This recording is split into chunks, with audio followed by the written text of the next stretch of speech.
Local Edition. I'm Brad Pomerance. We're on the Central Coast today, and we are joined by Fred Strong. Mr. Strong is the Mayor Pro Tem of Paso Robles in North San Luis Obispo County. He is also a leader in transportation with a variety of organizations, including the National Association of Regional Councils. He's involved in the California Council of Governments. I'd like to speak with you, sir, about transportation. We had a special session called I think it was the end of last summer, to try to address the question of road repairs. We know the League of California Cities is absolutely apoplectic about the need for road repairs. California says it needs $59 billion for state roads. The locals need $78 billion for state roads, and the gas tax is not taking in as much money as it used to. For a number of reasons. Number one, we adjust it annually based upon gasoline prices, and with prices going down, we've adjusted it downward. There is a proposal to reestablish it at the flat 18 cent a gallon, which would be helpful. But right now it's down to about 13. Right, but in California, we've not increased the gas tax since 1994. No, that's true. And so we're looking at other alternatives. Right. So when you consider that we're driving less fuel-intensive vehicles, right, when you consider that some vehicles do not even use gasoline anymore, that's true. When you consider the fact that we are simply creating more public transportation, and you consider the fact that gas prices, at least as we speak today, are going down, and when you consider inflation, we're just not getting a lot of bang for our buck. We're not only not getting a lot of bang for our buck, but there aren't as many bucks there. Yes, yes. And so it's a double whammy. Yeah, so there's discussion about increasing the gas tax in California. Right. I don't know if we have an appetite for it. What's your sense of that question? Well, the gas tax ultimately is not going to be the answer. We're also looking at the California road charge. And let's talk about which that. is sometimes called the vehicle miles traveled, this is or fascinating. VMT. So this is a program that California is piloting right now. And what this program does is... Well, it allows 50,000 Californians, and they're trying to get them from various walks of life and various types of locales, rural and urban and small urban, et cetera, and have them actually use different mechanisms for determining the amount of miles traveled. And this can be odometer. But odometer can be unfair in certain instances because we have ranchers who are spending a lot of time on private roads or ranch roads. We have a lot of other situations. We have thieves who run back odometers. We have that. We also have people who do a lot of interstate travel. And so what we're trying to do is we've got one mechanism that will actually only record the miles you're traveling on public roads. Oh, that's interesting. And if you leave the state, it shuts off. Oh, that's So interesting. it's GPS run. Right. But there's a privacy issue, and that's what people are worried about too, is okay, if it's GPS run, are you recording everywhere I go and who I'm seeing and what I'm doing? And no, we're not. But this is the perception that we have to overcome. So 50,000 Californians, by going to a website. And the website is, must tell you, CaliforniaRoadChargePilot.com. One can participate. It is voluntary. And by the way, for the pilot, you're not being charged. No, you're not being charged. Right. It's just to look at your driving You're habits. becoming part of the study to determine which of these methods might be the best or if there's a combination. Now, this has already been done in Oregon. Right. And Oregon has come up with a variety of things that you can sign up for. You can choose to not participate and just pay fuel tax. You can choose to do a combination. I mean, because does the gas station know whether you're opting for the road charge? No. So then how do you opt out of the fuel tax? Well, what you would do is if you're paying a road charge, you will get a rebate. It's a rebate, yeah. Okay. So there'll be an offset. The other question, and you hinted at it, was the question when you discussed farmers. You know, farmers, they drive on private roads. Right.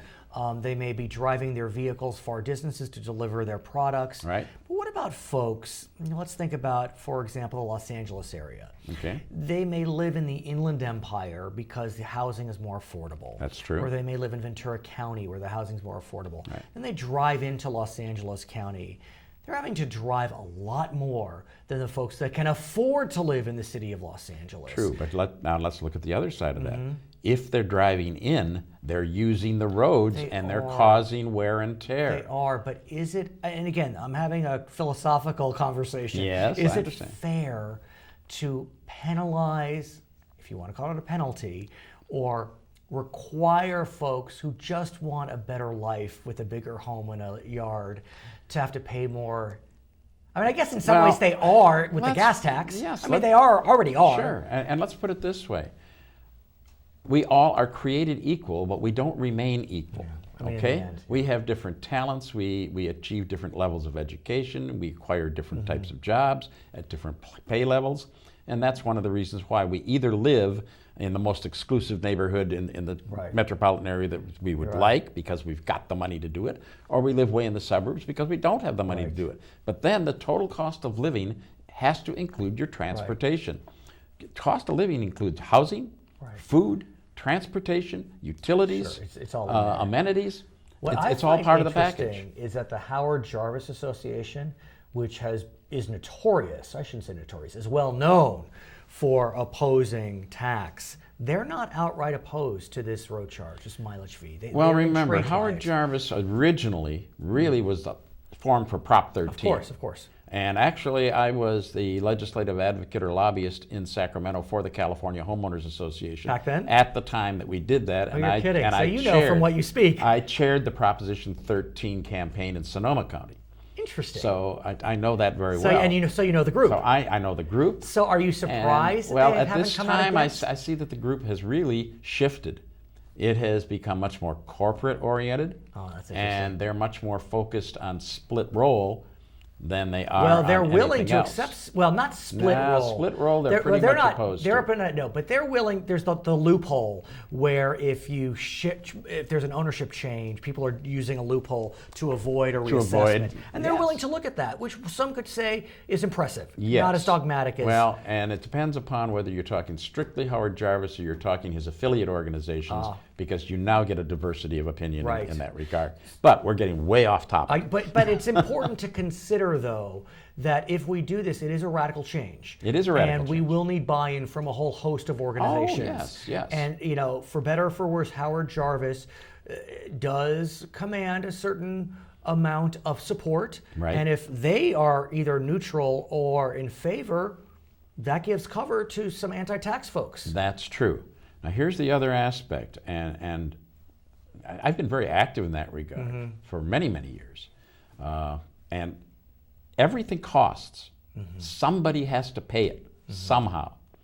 And that's really the trick that we always are dealing with as people in the legislative branch of government at the local, state, or federal level, is how do we make things fair and equitable? Do you have a sense as to when this pilot will begin in earnest? When will it conclude? I believe it doesn't conclude and get a decision until 2017. Okay, then what?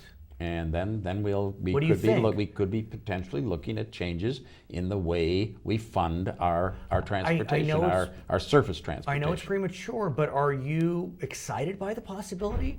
Are you intrigued is a better word? I think intrigued is a better word. I am interested in looking at a variety of options. Now, one of the things that's concerning me right now, and now I'm shifting to the national level, is that Senator Imhoff just this week has proposed, U.S. Senator Inhofe. Yes, has proposed that the president, by executive order, create cap and trade at the federal level.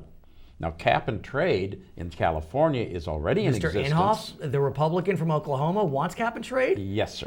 That is fascinating. You have to come back. He's really involved in environment. You need to come back and talk more about these issues. His name is Fred Strong. He is the mayor pro tem of the city of Paso Robles, also very involved in CalCog and NARC, national organizations that address issues of transportation. We are on the Central Coast. I'm Brad Pomerance, Cheddar Local Edition.